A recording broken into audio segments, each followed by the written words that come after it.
नमस्कार। आज घर से पढ़ाओ कार्यक्रम में हम व्याकरण का अध्याय अलंकार लेकर आए हैं। अलंकार शब्द का अर्थ है अलम जमा कार। अलम जमा कार। अलम का सामान्य अर्थ होता है भूषण या सजावट और कार का अर्थ है करने वाले अर्थात सजावट करने वाले। जिस प्रकार से स्त्रियां अपने सौंदर्य को सजाने के लिए विभिन्न प्रकार के आभूषण और गहनों का प्रयोग करती हैं ताकि वे सुंदर लग सकें, उसी प्रकार से काव्य शास्त्री या काव्य रचना करने वाले कलाकार, कवि, लेखक भी अपने काव्य को सजाने के लिए कुछ आभूषणों का प्रयोग करते हैं जिन्हें भाषा में अलंकार कहते हैं। इस प्रकार से काव्य में अलंकार की परिभाषा हुई काव्य की शोभा बढ़ाने वाले धर्म अर्थात चमत्कार। इसको यहां पर आप चमत्कार भी लिख सकते हैं अर्थात चमत्कार को अलंकार कहते हैं। अलंकार मुख्यतः दो प्रकार का होता है, शब्दालंकार, अर्थालंकार। शब्दालंकार में शब्द के माध्यम से काव्य में चमत्कार उत्पन्न हो वहां शब्दालंकार होता है। अर्थ काव्य में अर्थ के माध्यम से जहां चमत्कार उत्पन्न हो वहां अर्थालंकार होता है। अब इनके भेद शब्दालंकार के मुख्यतः हमारे 10वीं के पाठ्यक्रम में 3 भेद लिए गए हैं। अनुप्रास अलंकार, यमक अलंकार, श्लेष अलंकार। अर्थालंकार के मुख्य भेद लिए गए हैं उपमा अलंकार, रूपक अलंकार, उत्प्रेक्षा अलंकार, मानवीकरण अलंकार और अतिशयोक्ति। अलंकार के प्रथम भेद के बारे में चर्चा करेंगे, शब्दालंकार। शब्दालंकार की परिभाषा जैसा आपने पीछे ध्यान दिया कि शब्द के माध्यम से जहां चमत्कार उसे हो कहते हैं। अब शब्दालंकार के प्रथम भेद पर हम चर्चा करते हैं। अनुप्रास। अनुप्रास का सामान्य अर्थ होता है अनु जमा प्रास। अनु अर्थात पीछे पीछे, अर्थात जहां वर्णों की आवृत्ति के कारण चमत्कार या सौंदर्य उत्पन्न हो वहां अनुप्रास अलंकार होता है। जैसे चारु चंदर की चंचल किरणें। यहां पर आप देखिए च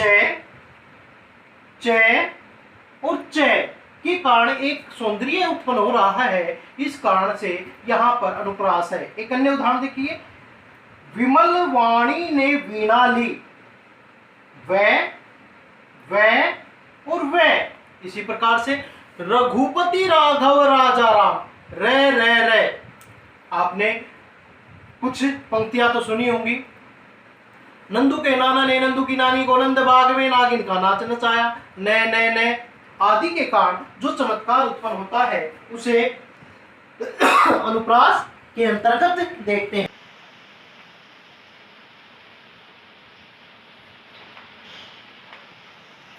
कंटिन्यू है।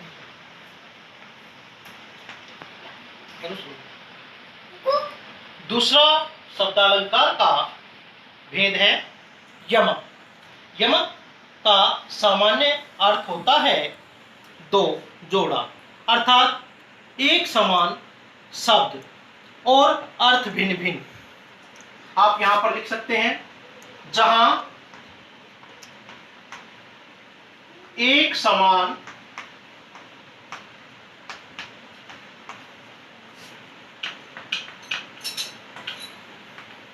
शब्दों का प्रयोग हो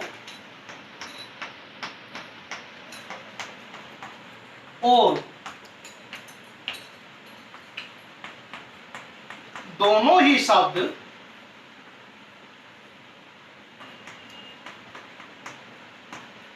अपना भिन्न भिन्न अर्थ रखें।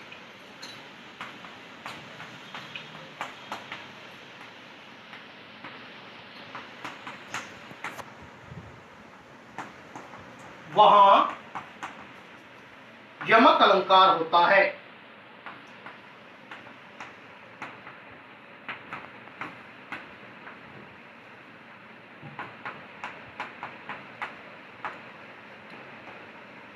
जैसे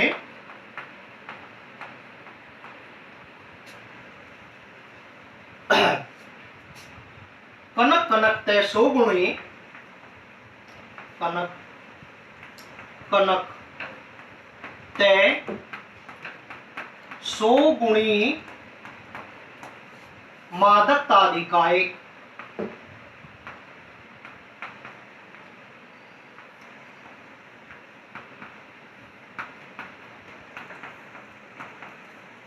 एक खाए बोराए,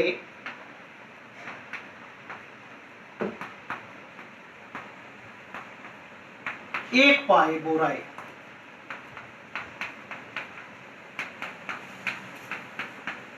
यहां पर आप देखिए दो शब्द हैं कनक कनक। यहां पर दिखने में बिल्कुल एक जैसे हैं, लेकिन दोनों का अर्थ भिन्न भिन्न है। कनक कनक तय सो गुणी, कनक में कनक से सो गुणी मादकता अर्थात मस्ती नशा अधिक होता है। एक खाए बोराए, एक को खाने से व्यक्ति मदहोश हो जाता है। एक पाए बोराए, एक को प्राप्त करने से। अर्थात कनक अर्थात सोना, और दूसरे कनक का दतूरा अर्थात सोने में दतूरे से दुगनी ताकत होती है। दतूरे को तो खाने से नशा होता है, लेकिन सोने को व्यक्ति पाकर ही मदहोश हो जाता है। इसी पर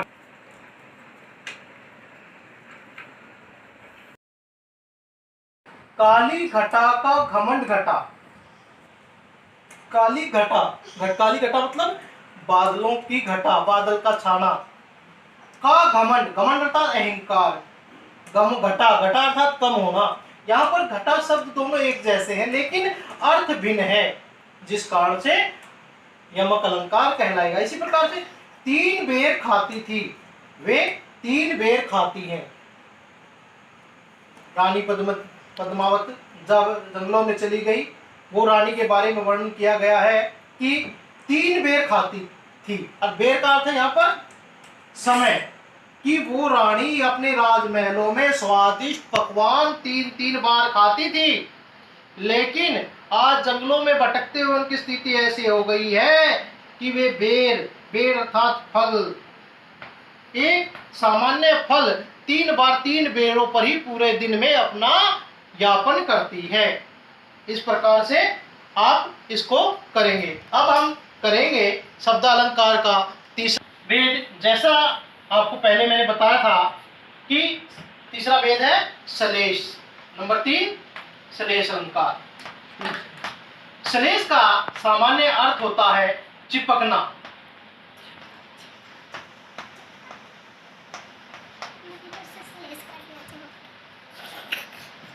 जहां काव्य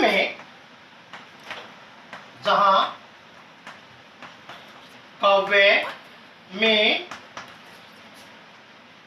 एक शब्द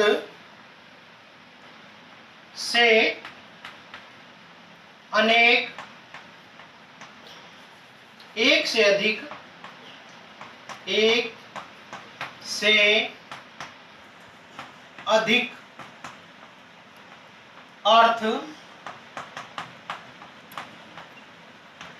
निकलते हों, वहां सलेश अलंकार होता है।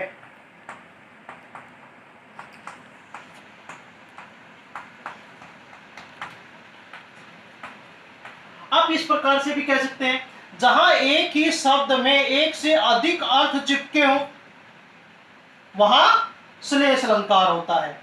जैसे रहीमन पानी राखिए, बिन पानी सब सून। रहीमन पानी राखिए, बिन पानी सब सून। पानी गए न भरे मोती मानस चूर। बिन पानी सब सुन, पानी गए न भरे न उबरे मोती मानस चूम। यहां पर देखिए पानी शब्द का बार बार प्रयोग है।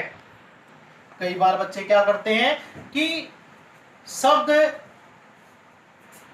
एक जैसा है, अर्थ भिन्न मान लेते हैं और यमक की ओर चले जाते हैं। लेकिन यहां देखिए, यहां पर जितनी भी बार पानी शब्द का प्रयोग आया है, पानी शब्द में यहां पर तीन तीन अर्थ हैं। मोती से चमक, मानस से इज्जत और चूम से जल।